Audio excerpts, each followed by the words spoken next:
Before the story begins, I want to ask you something important. If stories like this touch your heart, inspire your soul, and remind you that you're not alone, subscribe to this channel and stay with us until the end of this video. Because the message waiting for you may be exactly what your heart needs today. Life doesn't always scream when it's about to change everything. Sometimes, it only whispers. A detail out of place. A strange morning. A weight in your chest that refuses to leave. And then, without warning, life breaks you. It breaks your plans. It breaks your dreams. It breaks your certainties. It breaks your pride. It breaks your faith. And when the world collapses around you, only one real choice remains. Give up, or keep breathing. This is the story of an ordinary man. No fame, no money, no power, but a soul that refused to die. Marcos was 41 years old and lived a simple but organized life.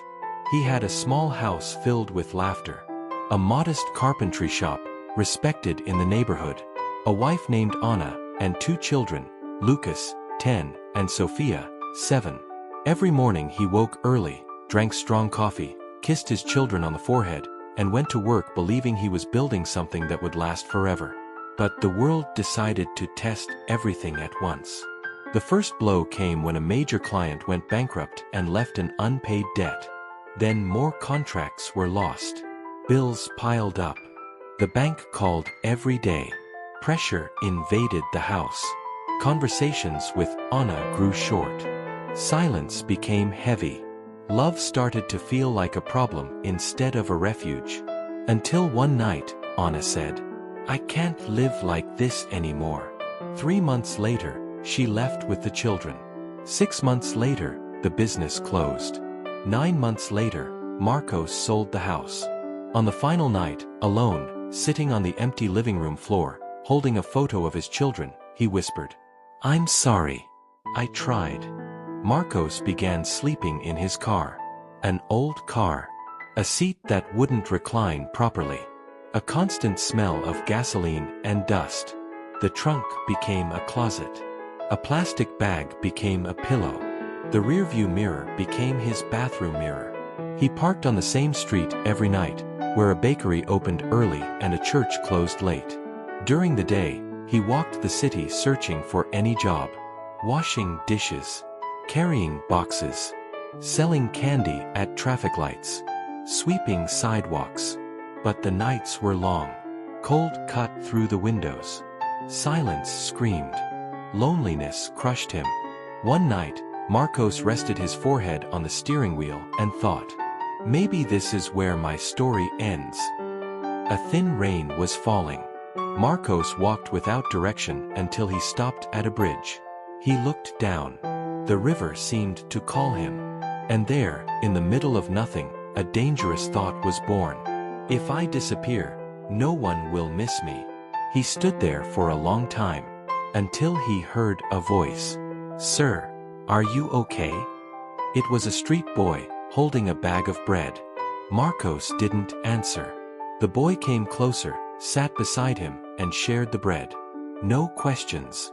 No judgment. Only presence. And in that small gesture, Marcos cried like he never had before. The boy's name was Rafael. He was 12 and had lived on the streets since he was 8. Even so, his smile seemed impossible in that world. Rafael began visiting Marcos every night. They talked. They laughed. They shared stories. One night Rafael said, "You're still here. That means it's not over yet." Those words echoed. The next morning, Marcos decided to try one more time. The morning after that conversation with Rafael, Marcos woke up different. Nothing around him had changed. The car was still his home. His pockets were still empty.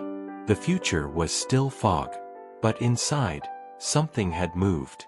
He couldn't explain it. It was like a tiny flame, almost invisible, whispering, "Get up. Walk. Try." Marcos left early, walking without direction, but with one simple purpose, not to return to the car without having tried. He entered workshops. knocked on doors, asked for any kind of work.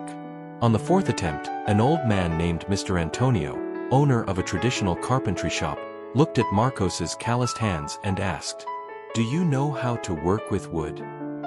Marcos swallowed hard. "I do. It's what I know best." Mr. Antonio handed him a broom, then a plane, then a piece of wood. At the end of the day, he paid him 20 reis. And that money felt more valuable than any fortune Marcos had ever owned. Marcos returned to the shop every day. He arrived early, left late, worked as if he were rebuilding his own soul with every cut of wood. Mr. Antonio didn't ask many questions. He only observed. 1 month later, he said, "You have talent and character. Stay." Marcos started receiving a small salary.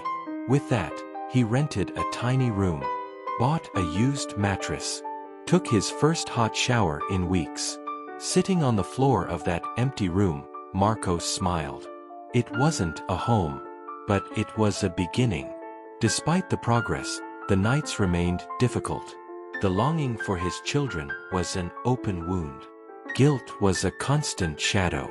He wrote letters to Lucas and Sophia that he never sent. He told them how he was trying, how much he missed them, how he dreamed of hugging them again. One night, he gathered the courage and called Anna. She listened in silence.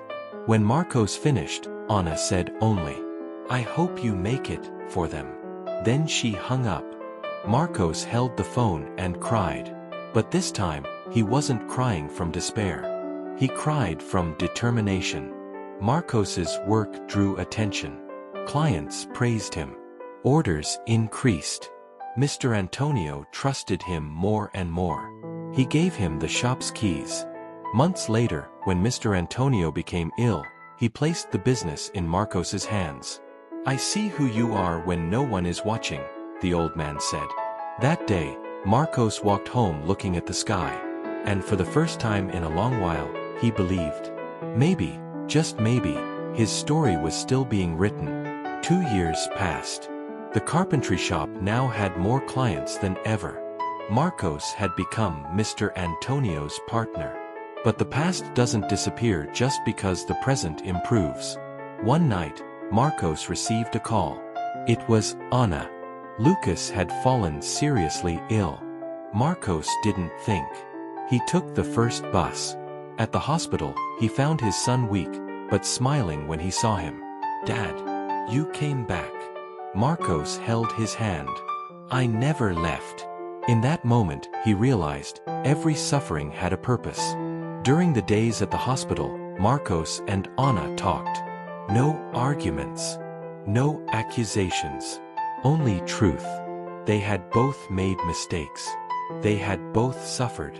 They had both learned. Anna cried as she heard everything Marcos had lived through. "I didn't know." Marcos replied. "I didn't know who I would become either." When Lucas was discharged, something new had been born between them, respect. Marcos began visiting his children every weekend. He brought simple toys, stories, long hugs. One day, Sophia said, "Dad, you look stronger now." He smiled. It was true. Not strong on the outside. Strong on the inside. As the carpentry shop grew, Marcos created a social project. He hired homeless men. He taught them the craft. He paid them fairly. And he told everyone, "If you are breathing, there is still a path." Rafael, the boy from the bridge, now 15 years old, was the first to be hired. On the day he received his first paycheck, he cried, "You saved my life." Marcos replied, "You saved mine first." 5 years after that night, beneath the bridge, Marcos was no longer the broken man who slept in his car. He was a business owner, a mentor, a present father, a friend to many. But above all, he was someone who understood pain, and therefore knew how to care for people. The carpentry shop now carried a new name, Ricamico, New Beginning. At the entrance, a sign read, "We don't hire resumes here. We hire stories. One afternoon, Marcos returned to that bridge. He sat in the same spot, closed his eyes, and whispered thank you, because he finally understood something essential. Pain did not come to destroy him. It came to transform him. At a charity event, Marcos told his story. When he finished, the room was silent. Then a woman stood up and said, "Today I was going to give up, but now I won't." Marcos simply replied, "Then everything was worth it."